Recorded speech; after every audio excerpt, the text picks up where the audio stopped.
Hi, Sai. And Sai here from MusicRadar. Today we are doing best software. We're back with another Gear of the Year video. Yeah. We're looking software this time. We've already done our hardware one. We'll link to that below and everything. Now we're talking plugins. Plugins, DAWs, software-y things. Anything that lives in that thing there. We're going to do the same thing we did for our last video when we're talking hardware. We're each going to pick 3 things that we've loved this year, plus one little wild card pick at the end. And obviously we're not going to talk about everything that's come out this year software-wise. Of course, very subjective. It's very subjective. It's our own favourite things. There's been so much stuff released that we couldn't even scratch the surface. We'd be here for days if we were just listing everything that was cool. You might be surprised by some of the picks, and we'll obviously give you a lot of time to get in the comments section about that later on. Yep. But sticking with the same rules as before. 90 seconds to convince each other why it should be in the list. This could be not. We're going to get the timer out again. God, I'm going to struggle with this. All right. I must admit. Shall I go first again? You can go first again. Okay. It's rolling. It's rolling. Go on. Okay, so first one is Acon Digital's Remix Drums. Now, I know like AI stem separation things have been around for a while, and they're kind of seeing the proliferation into like DAWs. We're getting on Ableton and Logic and all that stuff. This goes a little bit deeper than your basic kind of, drums, guitars, synths, that sort of thing. Separating actual drum tracks, so we'll split it into kicks, snares, hi-hats, toms, cymbals, and there's like another track for other. Yep. It does it all live in the plugin. You can just instantly solo, mute, pan, change the volume. You can do all of that just out of one plugin. Doesn't cane the CPU either. Yeah. It was just brilliant, and it's just perfect for what my use case was.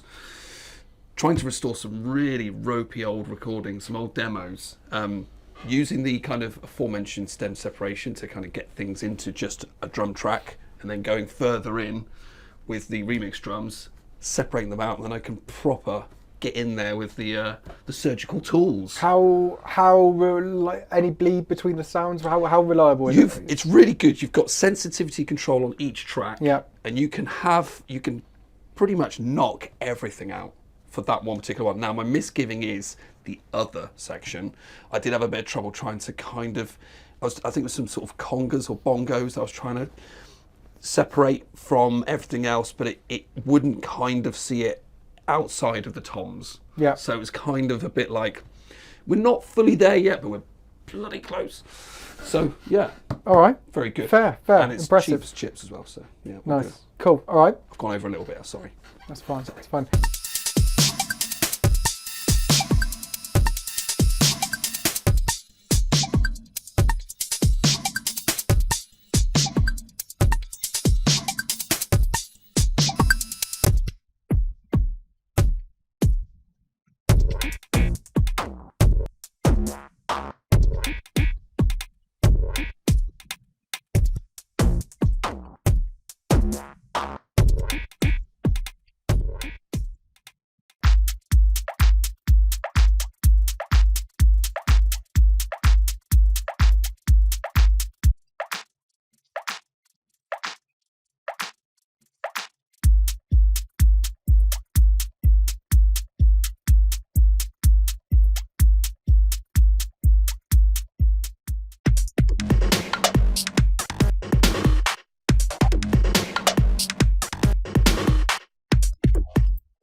My first pick, and again, I'm going to go with some obvious choices. Okay. Mr. Obvious again. Yeah. But Serum 2, which is obviously a massive release. Yes. Serum is one of the big synth plugins of the last 20 years. It's one of those things that everyone owns, or everyone owned for a while. It hadn't had it lost a little bit of ground to the likes of Arturia Pigments and maybe kind of Phase Part and things like that. Yeah. And it's come back this year with a big version 2 update. Which it's makes it once again. It was still one of the best synth plugins on the market. It's even more so now.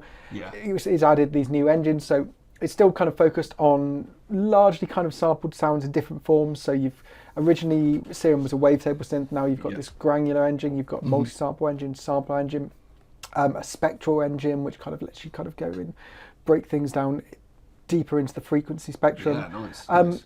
So all of which, none of which isn't stuff that we've seen elsewhere, but it is the way that it's applied in Serum is the sound quality is excellent. There's the attention to detail was really up there, and by far the best thing about it is that it is a free update for existing users.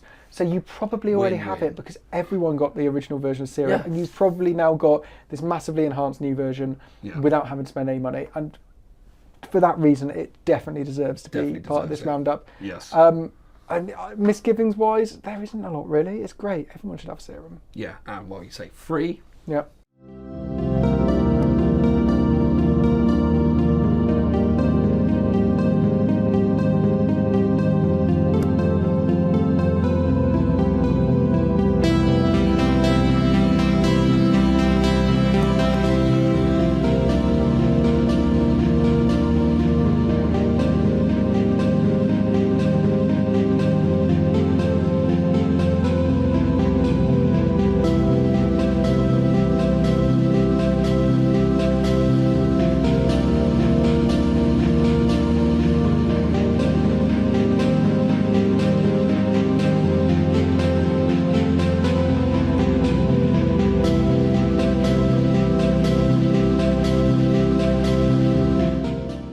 So my number 2, in keeping with the whole drum theme, I've Yep. got well into my kind of like restorative drum tracks at the moment. Arturia's Mix Drums plugins. Basically, it tries to sort of distill a whole plugin chain into one plugin, which I love. I love that. Saving on CPU, saving on time, saving on just brain power as well. You've got like there are transient shaping, you've got EQ controls, you've got filtering, you can add noise, you've got saturation, distortion. They've got loads of cool like spatial effects stuff. You know, Arturia do delays so well. Yeah, I mean, I've not used that, but I love their effects plugins in general. So it's good, probably one of aren't my most used suites of plugins. So the use case with using that Remix Drums Acon Digital one with this, I've been able to kind of restore like really bad recordings and do some really good things. I'm starting to see a theme that yours are all picked on one specific project you've been working on. Yeah. But it has taken me all year to do. So any misgivings? No, I love that. It's one of my favourite plugins now. I think it's one of those ones that just goes on everything. It's an everything one. You throw it on your bus or your individual tracks. Tried it on anything other than drums? No. Now, I should. That's a good misgiving. I should do that. All right. Let's give it a try and come back. All right.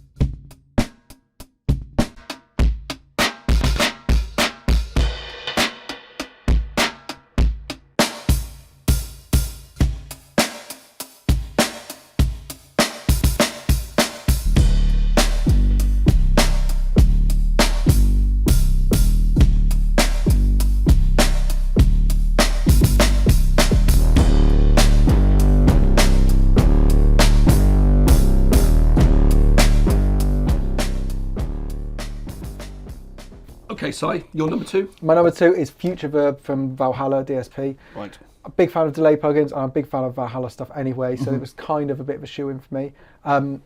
FutureVerb is basically, Valhalla described it as being based on, I think, 8 years of R&D. So it's kind of like the algorithms that within there have been being worked on for a while. And so the company already has like quite a few delay and reverb plugins, like Vintage Verb and Valhalla Delay and all of that. And this kind of builds on that theme with a kind of bunch of new algorithms. What I really like about it is it's got a reverb module and it's got an echo module. You can kind of combine those in some really interesting ways. It sort of leans more towards like modern and kind of pristine sounds, but it's also got these nice pitched reverbs and pitched delays, pitched reverbs. It's very futuristic sounding. It's one of those things that can stick on stuff and it sounds pristine, and it's got a lovely non-linear reverb mode that does that kind of classic sort of 80s-ish gated reverb, and you just slap it on everything and it just sounds good. Like all Valhalla stuff, it's really easy to use because it's got this really nice simplified interface which pretty much has everything up front. And also, like other Valhalla things, it's cheap as chips. It's like $50, like all of their plugins are, which is a bargain, I think, for something that's quite versatile, something that you'll probably end up using on a lot of stuff. And so that is one of my top 3 of the year. Lovely.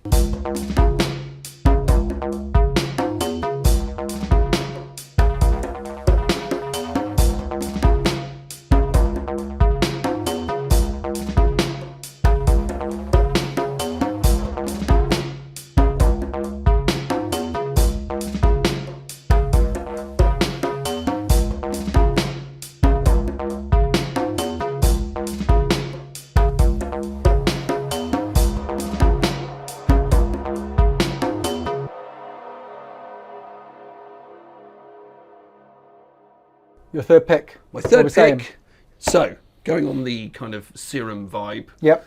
Another huge release. It's Omnisphere 3. Omnisphere, yep. So 10 years. 10 years almost to the day. No, not quite, but that's a long time to be waiting for a brand new one. And there has been some quite big updates in that time. Loads of updates. They've not they've not left it alone at all. Yeah. But we're now pushing over 41,000 presets now. This, the beast is getting beastlier. It uses this massive kind of load of sample content. Tons of stuff. I've got to admit, I've never used Omnisphere because every time I've gone to look at it, it's like 60 gig to download. And I'm just like, I can't be bothered. Yeah, I can understand. Don't let that put you off. No, that would be my misgiving. Another misgiving is, despite now it's got tons more sort of like effects units. We've got loads of we've got 36 filter types. Yeah. Of like 35. I mean, there's so much you can do with it. Oh clearly. God, so much stuff you can do. It doesn't feel like it's. I think a lot of people would be like, this doesn't feel like a whole update for us. This feels like a bunch of incremental updates. Yeah. And they kind of haven't done anything with Stylus RMX either, which would be cool if they did. So please, Spectrasonics, please do that. Otherwise, it's a beast, and if you have the space, you've got to have it. So many musicians use it to make incredible music. Oh no, it's the workhorse. It's the workhorse. Yeah. So yeah, it's an incredible plugin, and it's a big update. Yeah, huge. So it has to be in this list. Yeah. Yep.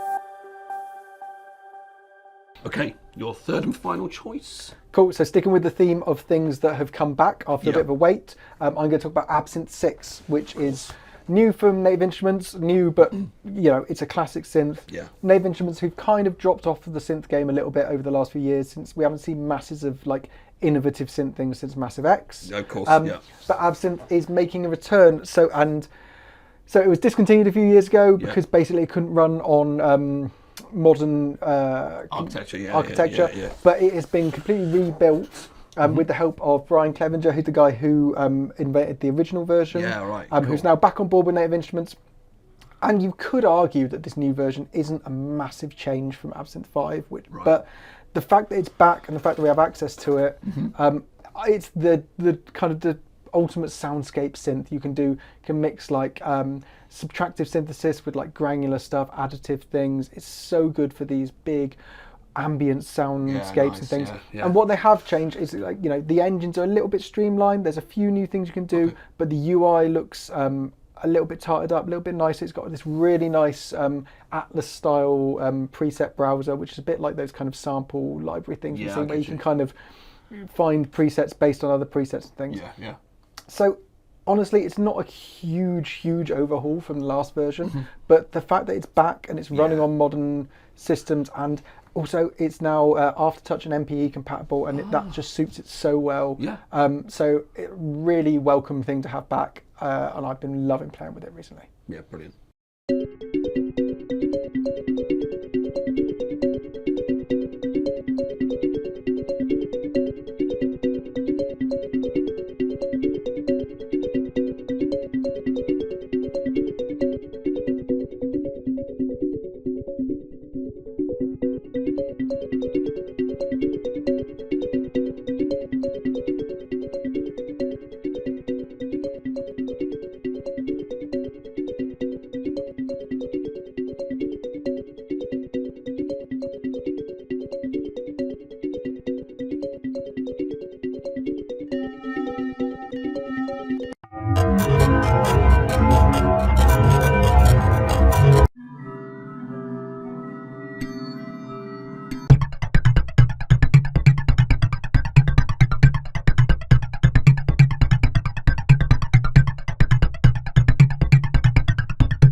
Okay, wildcard time. I think you should go again. All right, okay, I'll go again. What's yours?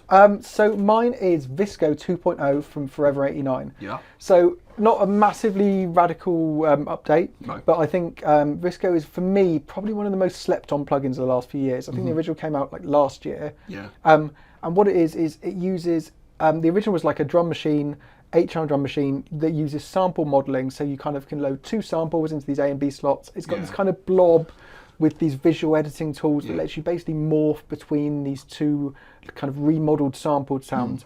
It's really creative. Yeah, it's got loads of modulation tools, and you can do like the way you can kind of morph between drum sounds and stuff. It's really interesting. I don't see it used enough. I would highly recommend it. But version 2, the main thing that's happened with version 2 is that it's now got this tonal mode. So instead of using this as different drum tracks, what we can now do is load in these 2 samples and basically use it like a synthesizer. So you just opened it out completely, right? Yeah, I mean, in all honesty, it's not quite as flexible, I think, in terms of sound design as you might want it to be. Right. It's sometimes I find it a little bit difficult to kind of get a precise sound out of it, but you can do really interesting and unexpected things, particularly when you start throwing all of the modulation tools. Like it's got loads of LFO and envelope capabilities and these kind of macro controls within it, which make it really nice for like morphing sounds. So for kind of weird sound design purposes, it's one of my favorite plugins at the moment. And so that's going to be my wildcard pick for this year. Good wildcard pick. I like that.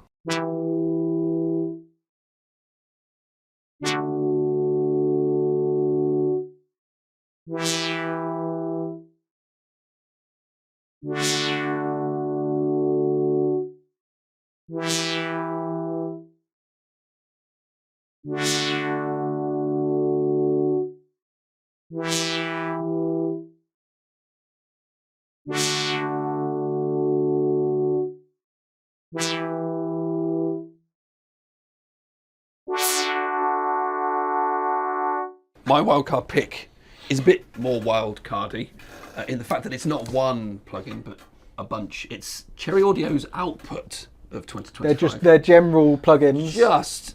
They've been smashing out the park from the beginning. We had the KR55C, which is the Korg Rhythm 55 remake. We had the Yellow Jacket, which is the EDP Wasp. And we had the Trident 3. Oh, I love the Trident. That's like one of my favourites, possibly my favourite one of the year.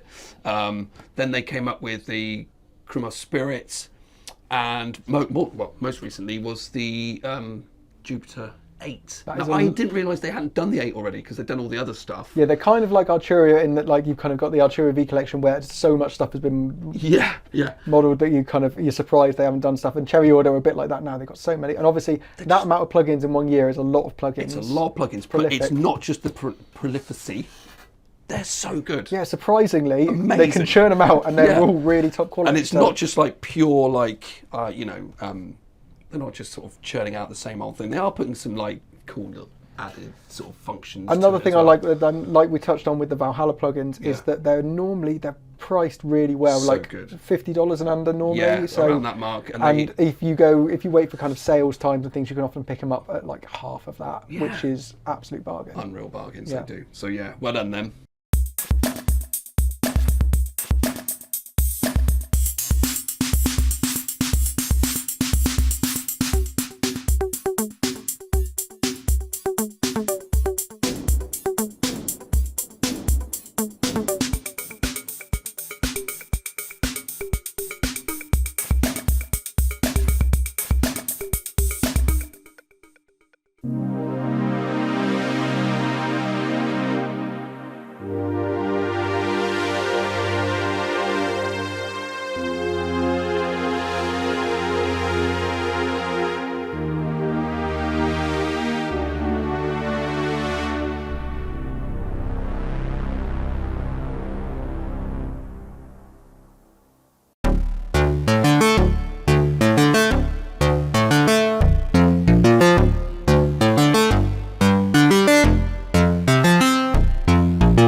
So let's talk about a few things that we haven't put in our list, because there's so much stuff we've missed, and there'll be even more stuff that we don't mention now. Yeah. Other things that I've been loving this year, Baby Audio Techno, new drum machine. Sounds really punchy, really hard hitting. They're a brand who make a lot of really nice plugins. I think that's another highlight of this year. Yeah. Something else I've been using a lot. Pigments. Oh yeah, Pigments. Oh. I wasn't going to mention that, but let's say Pigments. Yeah. Yeah, Arturia Pigments continues to be one of the best. So version 6 is out this year. Version 7 is will coming. Yeah, by the time we do had it arrive by the time we film this. Yes. I've only half checked out some of the new features, like there's some new filters and stuff that look very cool. Yeah. But it continues to be probably, I would say, arguably the best soft synth out there. Like it's at least the most comprehensive. Yeah. We put it head to head with Serum earlier this year. Check out that video below. Yes. Let's talk DAWs, because there's been some big DAW updates that we've mentioned. None of those. No, we haven't. Ableton Live, I've had 12.2 and 12.3. Yeah. Things like splice integration. Yeah. Some cool new devices in there. Some Bitwig 6, another one that I think isn't actually officially out yet, so hence why it's not allowed within this year's thing, because I think it's in beta. Going to be out in January. Yeah, I think so. Yes. But yeah, release. another really strong update from them. Yeah. So you might see that one this time next year. Yeah. Anything else you've been using? No, I've been literally just been doing restorative drum track. Yeah. Work. I'll tell you one more from me. Go on. That's worth mentioning. Isotope's Ozone. 12. 12. Yeah. So Ozone, like again, it's a kind of incremental update to their kind of suite of mixing tools. But the thing I really like about the Ozone, as well as some of the other Isotope stuff these days, is that like there's so much AI stuff around. Yeah. And it's included in there. But what I like is that it uses AI smartly in a way that doesn't sort of force it on you. Yes. There's some nice tools that will help you get things done quicker, but it sort of doesn't force you to live or die by the AI choices. And I think they're an example of a good way to incorporate AI and machine learning into plugins without it kind of becoming a bit of a novelty. Yeah. Anything like that. Yeah, I know what you mean. One more thing I forgot about, obviously Cable Guys, we love their stuff. They did Pitch Shaper this year. Yep. And, well, another amazing kind of a new drawing addition pitch to their tool that you can Shaperbox thing, Shaperbox, where you can basically do custom LFOs and custom sort of envelope shape things to control these different types of effects, and then Pitch Shaper is like the pitch shifting one. Exactly. Shaperbox I love. It's one of those plugins that you kind of stick on a track when you have no idea what you want to do and try and like creative give me some ideas. So and it's I love that. Love that. Love Another great one. Well done them. So there's I think so many things that we haven't mentioned. Oh, God, please tell us about the things you've been using in the comments below. Yes. Because we want to pick up your suggestions, to be fair. Exactly. And a big apology for the ones we have missed. It's not on purpose. There's just not enough time. Thanks, Si. Don't forget to do all that liking stuff, the notifications, all that business, subscribing, and we'll be back soon for another lot of gear demos in the new year. Maybe to see how those drum demos of yours have worked out. If they ever make the light of day, of course. There'll be a link below for the hardware version of this Gear of the Year as well, so do check that out if you haven't already. And yeah, have a lovely end of the year, and we'll see you in 2026. So cheers. Thanks, guys.